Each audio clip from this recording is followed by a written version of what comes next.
Tonight is a wonderful Dharma talk. We don't have enough time, I feel like, for both of our speakers tonight. Each of you could give a series of Dharma talks, and maybe and hopefully you will at some point. But I know you're going to figure out how to make it all work. And at the end of our evening, at the end of the kind of structured Dharma talk, we'll have a bit of time, 15, 20 minutes for a conversation with the socially engaged Buddhist training community too. So we'll make that transition. But I'll get out of the way as quickly as I can and just say a few words about both of you. So those who haven't met you before know a bit of your background. So Rhonda Magee, who, Rhonda, I think the last time you were teaching around the elections, and I was just kind of blown away by how many different hats you wear and how many things you do. So this is only going to capture a bit of it. But Rhonda is a professor of law at the University of San Francisco, and this thought leader of mindfulness and how mindfulness sits at the intersection or can infuse higher education, law, social change work. She's written very widely on this topic and been published kind of across the spectrum on where the intersection of those issues are, including the intersections of mindfulness and race and gender, law, medicine, education. And she also serves on a ton of committees and boards in the educational environment in the world of law, as well as being a recent fellow at the Mind and Life Institute, and playing a role in that world of bringing mindfulness into academic research and academic thought and conversation. So Rhonda, it's wonderful to have you here tonight. And Sensei Kritee Kanko is a climate scientist, an educator, an activist, and a grief ritual leader. And also, of course, a Zen priest. She's a sensei in the Rinzai Zen lineage and Cold Mountain lineage, and a founding Dharma teacher of Boundless in Motion, as well as a co-founder of Rocky Mountain Eco Dharma Retreat. So she's a Zen teacher and widely writes on the issue of Zen and contemporary activism and many of the same issues that Rhonda does. You've probably read her work in Tricycle and Lion's Roar and Buddha Dharma. And at the same time, she's a senior scientist at the Global Climate Program, or rather in the Global Climate Program, which is a program within the Environmental Defense Fund, where she has implemented some farming techniques and science to scale in India and elsewhere. So it's a joy to have you both here. And I don't know who's starting, to be frank, but whoever is, take it away. Wonderful to see you both. Good evening, and thank you for that beautiful and kind introduction. And I'd like to just say out front that I really feel honored to be here with you all tonight, to have this opportunity to share some reflections on a topic that's kind of timely around deconstructing race, liberating, let's say, the racist mind that might be in any one of us. So I will, just to give a little bit of a sense of how we will move through tonight's reflections. Sensei has generously invited me to really just to offer reflections at the outset here, and then turn it over to her for her to share some reflections as well, perhaps give us a little bit of a teaser or a segue into an event we'll be doing together this weekend to continue these reflections in a really robust day-long engagement, about which we'll say more a bit later. So for my part, as you all know, this effort to create a deeper understanding of what's at stake when we look at race and racism in our world is really featured prominently in my work. And I should say, although Matthew described a number of different engagements that I've been in, at the moment, I'm in a process of creating a bit more space, having let go of certain of my prior roles in the world, allowed my tenures here and there, in leadership roles here and there, to kind of be released to enable a period of more spacious exploration, practice, time in meditation and reflection and in writing. So I'm really grateful to have this time with you as a bit of a point of that pivot for me, finishing my work at the University of San Francisco, taking a leave of absence next year. And so the comments and remarks that I'm going to share are again, picking up on some of the kinds of reflections I've offered in different places. A book on Buddhism and whiteness has a chapter that I'm going to be drawing on, chapter that I wrote, that I'm going to be drawing on here. The chapter was called Making and Taking Refuge in racial and whiteness awareness, right? So it was really about these themes as well, offered again as part of a compilation to help us really look at whiteness as an aspect of Buddhism. And of course, the book that I wrote a couple of years ago, The Inner Work of Racial Justice, Healing Ourselves and Transforming Our Communities Through Mindfulness, is another place where I had sought to set forth in a more sustained way some of what I had observed along the path of being a university professor in this time, teaching classes dealing with racism and American legal history for 20 years in San Francisco, where I'm privileged to be sitting right now,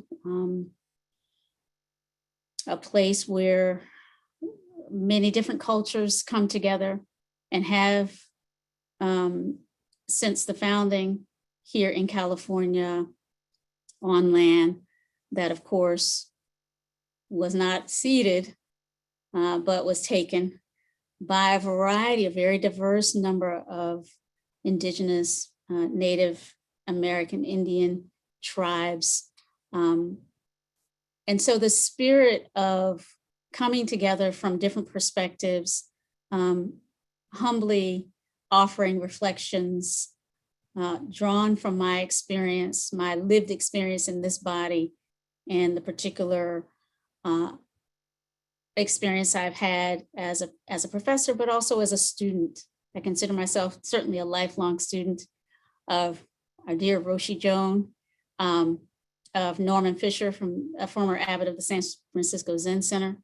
And currently one of the collaborations and one of my teachers at the moment is Bhikkhu Analio, a scholar of early Buddhism, with whom I've actually been in conversation about some of the themes that I'm going to really explore with you here. He and I are playing around in the field of seeing what kinds of collaborations might come from our two very distinct paths to this point, in some teachings and some perhaps writings going forward. So the topic that we put forth tonight is deconstructing race, liberating the racist mind, practice-based insights from contemplating the elements, actually.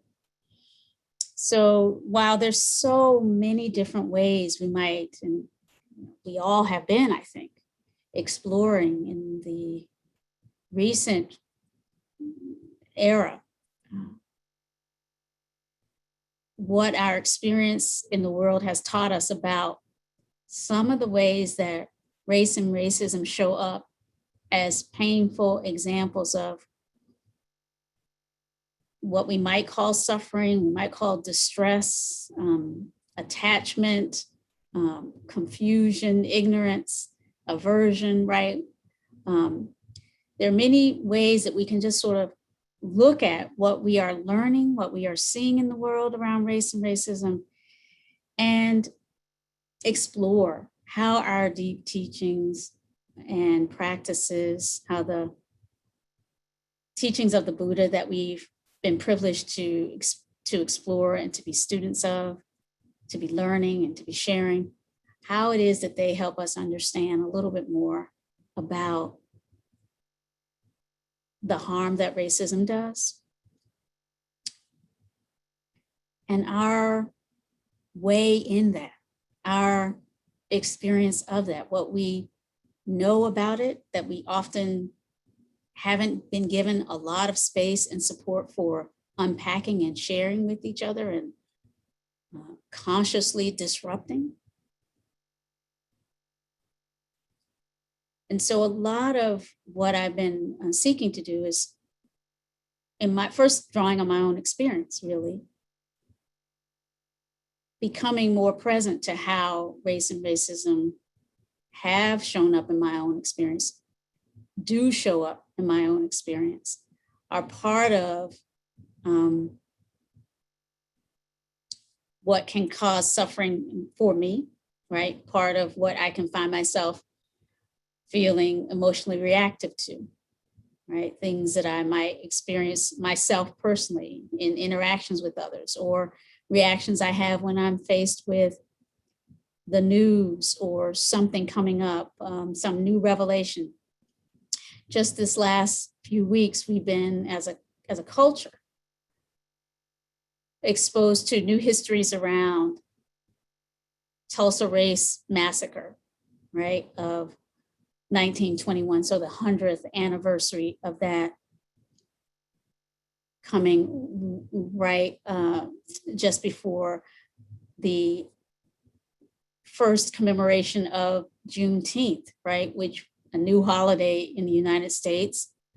It's hard to think of it as a day of celebration, really, unambiguously, because although it's meant to commemorate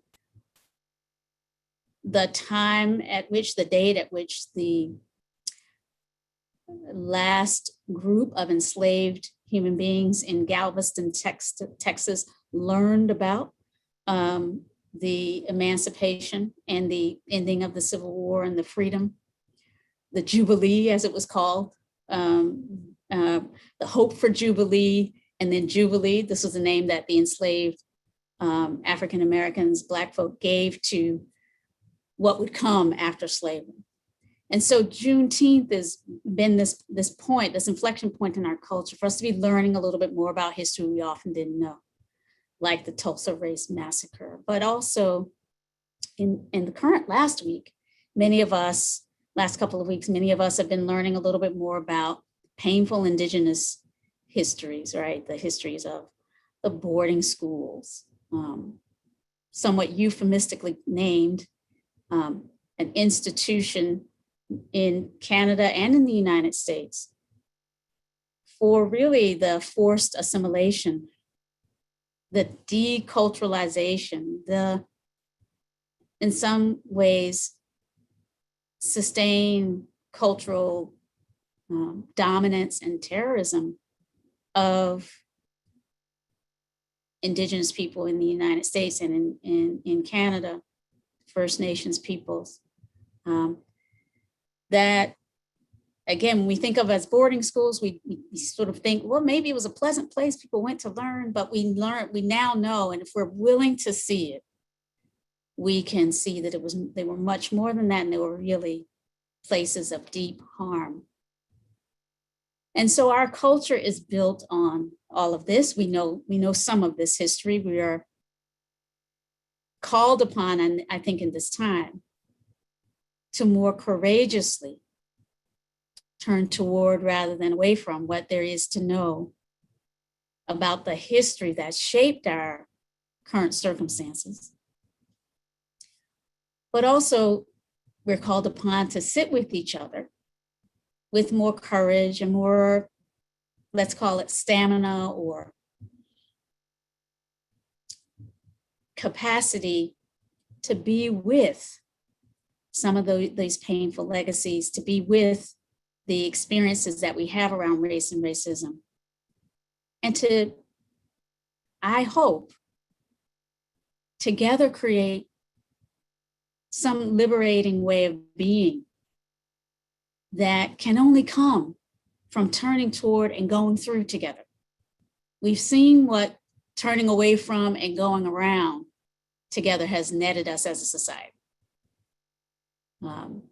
I think that in no small measure, part of what we're dealing with on the macro level, these interlocking pandemics of coronavirus, reckoning with racisms and schisms and all of these social identity-based oppressions as they intersect and show up in our communities in differential rates of suffering and distress, right? The pandemic, if you will, around climate distress. All of these things are huge macro problems that are intersecting and demanding that we figure out another way to be together. One that I think minimizes and disrupts as much as possible these habits and patterns we have around creating a sense of self, defined by profound notions of us versus them, and then developing policies and laws and institutions and economic structures that travel with the notion of some lives are more valuable than others, that enable some parts of our communities to be more protected from pollution, from the waste products of our lifestyle and the harmful effects of our lifestyle. So when I talk about race and racism, I think that, like the practices we've inherited from our Buddhist teachers themselves, we're invited to think about these concepts, right, with the scaffolding of the core teachings, the Four Noble Truths. That, yes, there is, whether we call it suffering, dissatisfaction, distress, related to the clinging to conditioned realities, right? Clinging to the idea that there is a separate self, clinging to the idea that there are separate selves that are more valuable because they come from certain cultures versus others, or they come from certain backgrounds versus others, or they've studied at certain places and or they haven't. Whatever these, right, these notions, if we look to the Four Noble Truths and we look to the practices that we have inherited to help disrupt the suffering, to disrupt the pain of clinging, of avoidance, of ignorance, right? There is that dissatisfaction, that dukkha.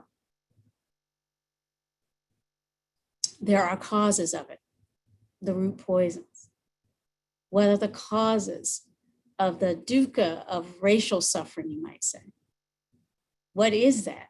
What does it look like where you are right now?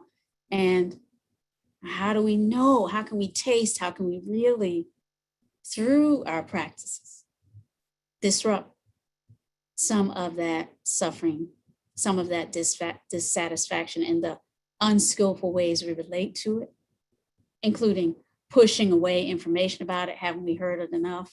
Haven't we done all the reckoning? Haven't we had enough, teachings around diversity and racism? Some of us might be feeling a little bit of that.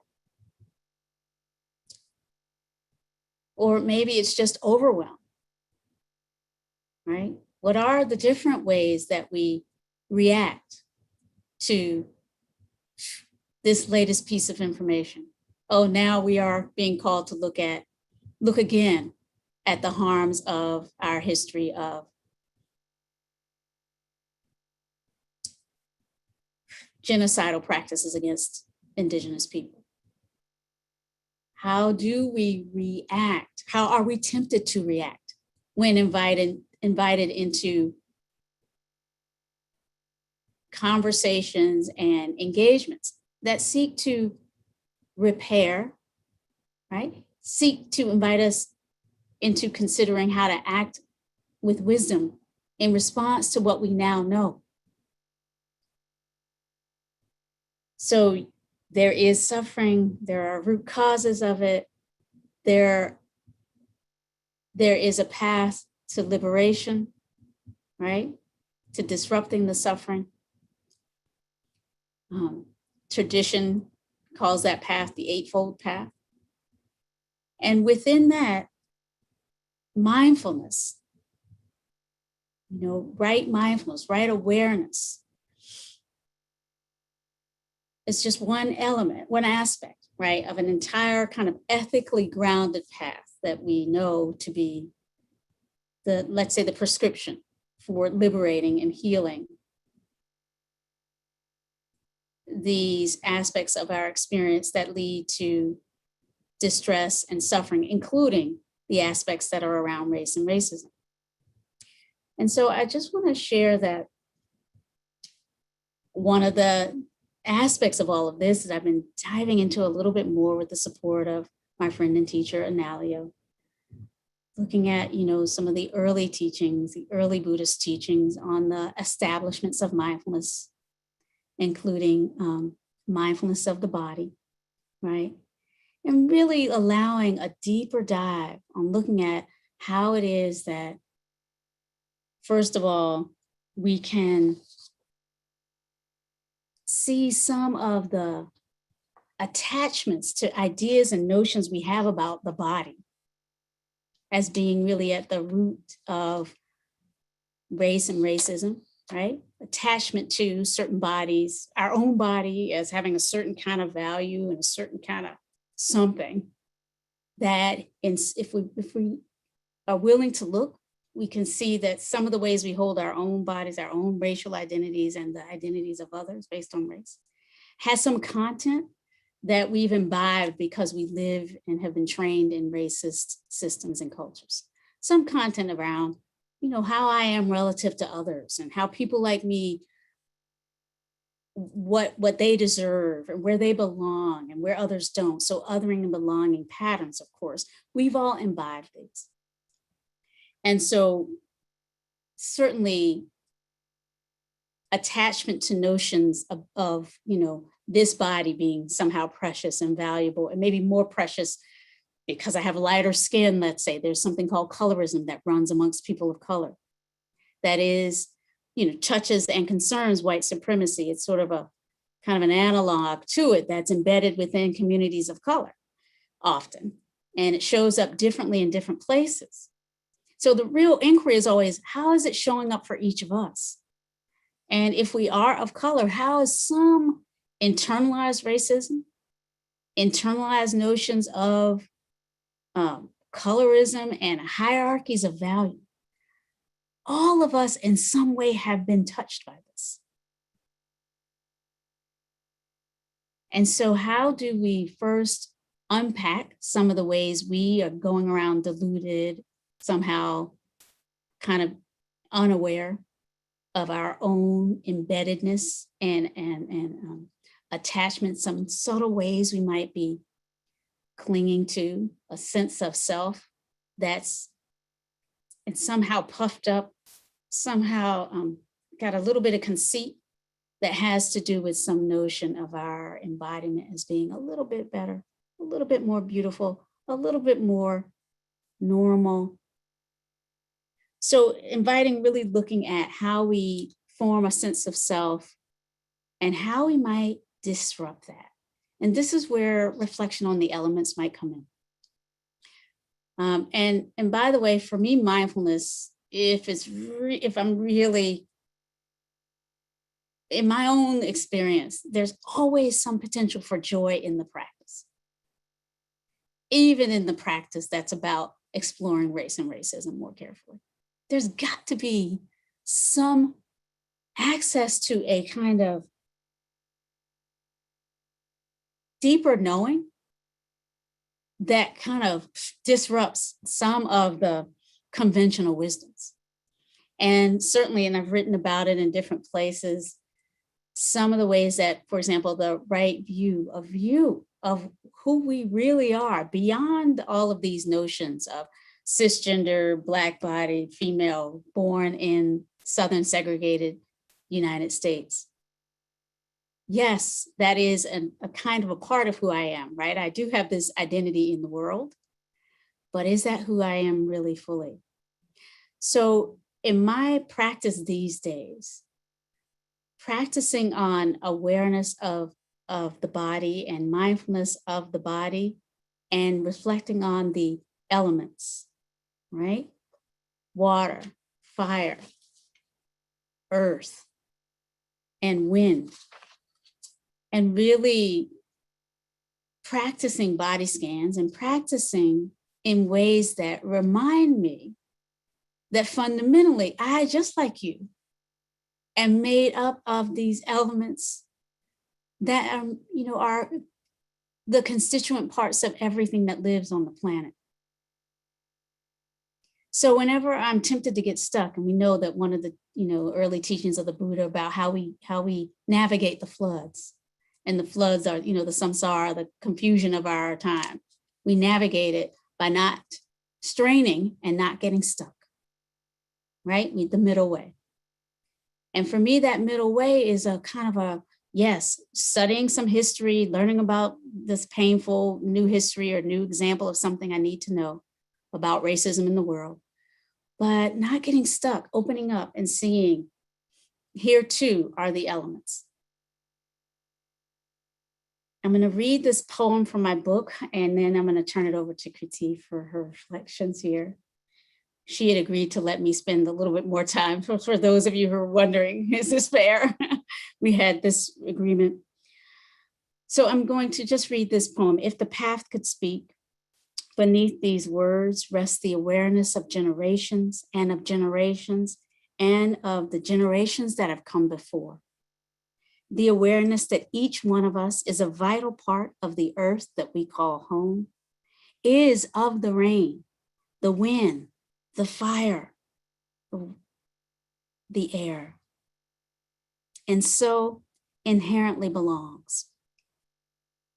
If the path could speak, it would say, we must assert that which already exists deep within us, namely a sense of kinship with all those with whom we share the earth. On repeat, in every language, unceasingly. Thank you.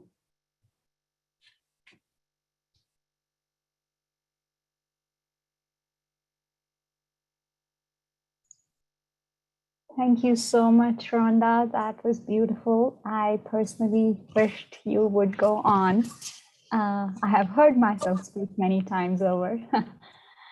I am going to just speak about, Rhonda was highlighting how in the Eightfold Path, right? So there's racial suffering, how when we take the lens of Four Noble Truths, within that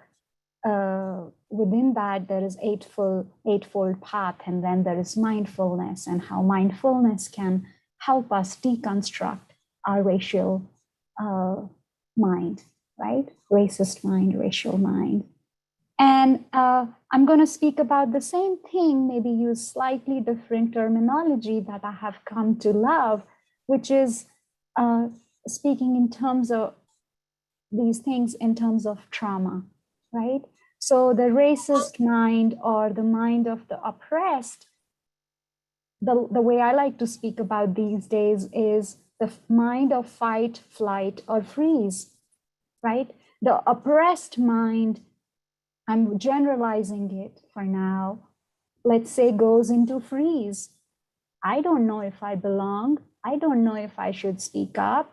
Is my voice welcome? And so I'm going to suppress my voice, right? I have done that as a woman. I have done that as a person of color in primarily white spaces. And then the aggressive mind can be in the fight or flight mode, where I got it. I got to speak up. I have to fight it out. I rule, right? The messaging. And as a climate scientist, right, I'm not necessarily wearing my Dharma hat right now as much as I'm connecting what Rhonda has talked about with the event we're going to have on 10th of July. As a climate scientist, I used to just get so frustrated, angry that all the facts are with us. Why aren't we able to act? And the place I came to was that our minds are so traumatized, so much in fight, flight, and freeze, that if I gave you another statistic about what's happening to our climate, the drought, my husband studies drought, and he's been telling me last few weeks, Kritee, record drought. He tears up talking about drought. But if I use the next 5 minutes telling you statistics about what's happening, all these layers of trauma that we carry from our family, from our fathers being alcoholic, from our mothers not being available, from domestic violence, from alcoholic relatives, sexual abuse. 1 in 5 people in United States, 1 in 5 kids were sexually molested in United States, right? On all of these layers of trauma that have put us in fight, flight, or freeze, news about climate is another trauma in our system, correct? And so I have softened so much. I have not stopped worrying about climate or social justice, but it has softened my heart to know why we are not acting, because I was in this mode of me getting in just agitated mind, not accepting why we are not able to act creatively and courageously. So in addition to mindfulness practices that our Buddhist teachers have left us with, Buddha has left us with, one thing that I come back to powerfully, and Roshi Joan has talked about it in many contexts, is the need to grieve. And I'm sure all of you have read and worked with teachings of Joanna Macy.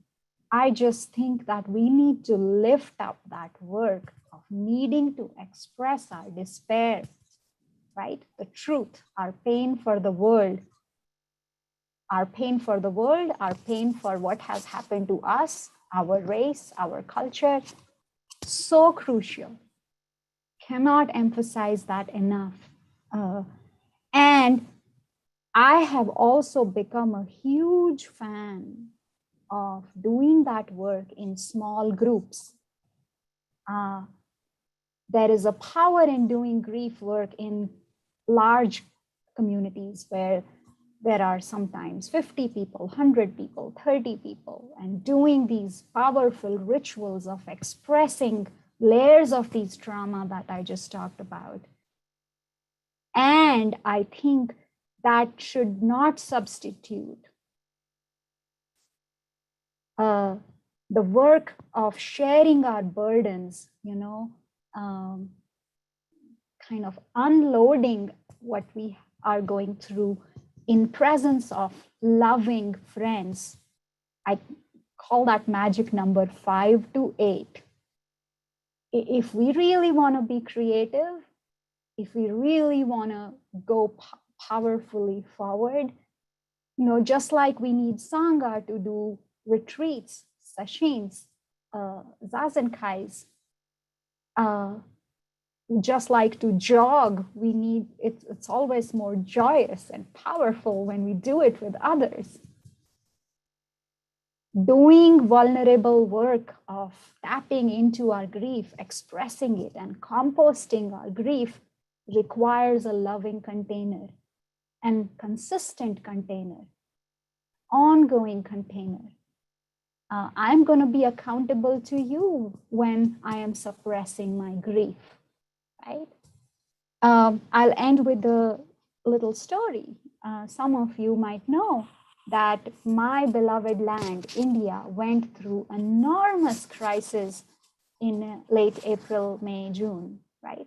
Those 6 weeks were the hardest 6 weeks of my life because every day I learned of a beloved family, friend, colleague dying. I was staying up multiple nights in a week, begging for oxygen from far away, right? Telling people in other parts of India, can you please arrange some steroids, some oxygen concentrators? The COVID wave, devastated my people. I lost a 32-year-old nephew. I lost a beloved uncle who was like my father after my father had passed away when I was a little girl. I could just go on and on. You know what helped me out? And I was in freeze. I was either fighting for oxygen or I was in freeze. I was not functional. I was not doing my climate scientist job. You know what got me out of it?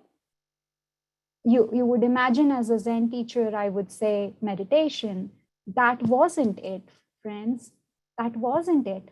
What got me out was grief work I did with my own Sangha. Sometimes people say, teachers shouldn't be vulnerable in front of their students. Students shouldn't need to hold the grief of their teachers. But the situation was so dire after being away from our Sangha gatherings for 2-3 weeks, I thought I couldn't run away from it anymore. We had a gathering, I broke down.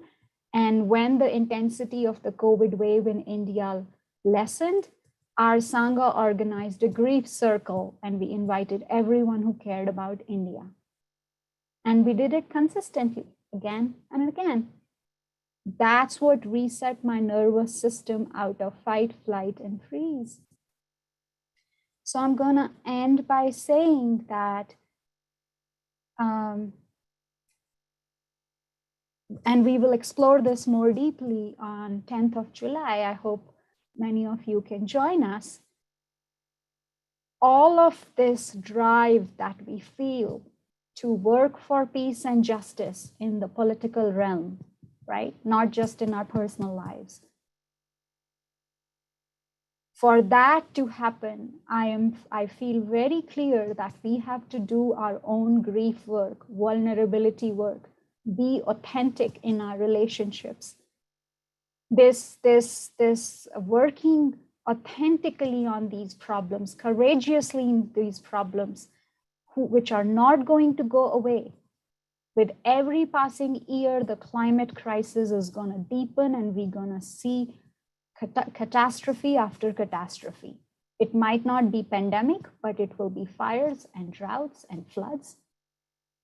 That creative, courageous work will not happen unless we have unloaded our nervous systems by doing belonging, right? We're doing belonging. And to belong, we have to be authentic and vulnerable. And my suggestion is to find your tribe, a group of people with whom you can do that authentic grief work, anger work, right? So that's all I have for now. Let's settle down with these ideas and just end with some silence, but I will guide us into it if you would allow me. So inviting all of us, I know I spoke at some speed here maybe and threw in several things at you, all the way from what happened in India. Maybe as you think about India, you can imagine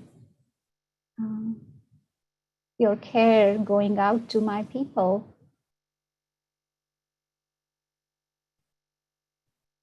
As you breathe deeply, bring your awareness to your hara, your abdomen.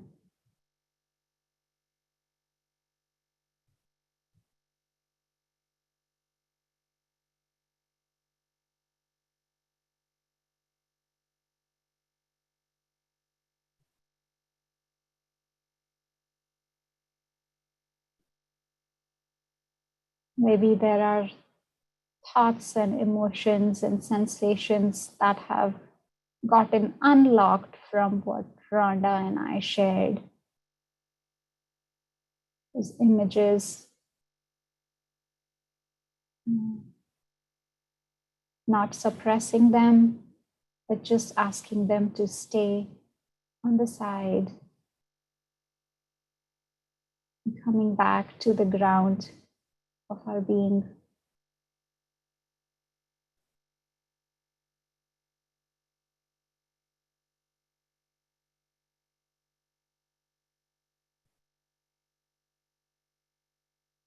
To the rise and fall of our breath.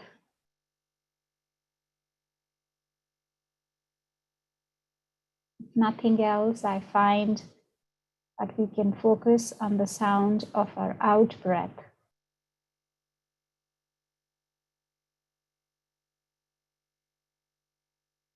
Let's just rest in the sound of our out breath the next couple of minutes, then we'll ring the bell and have questions.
Kritee, thank you.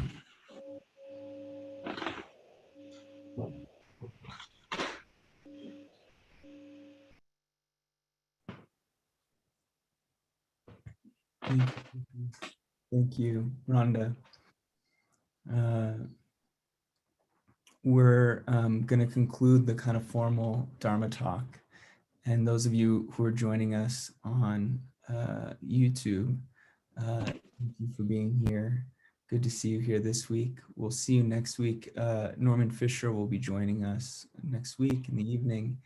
And later that week, I think on Saturday, we'll be leading a day-long teaching on his new book, When You Greet Me, I Bow.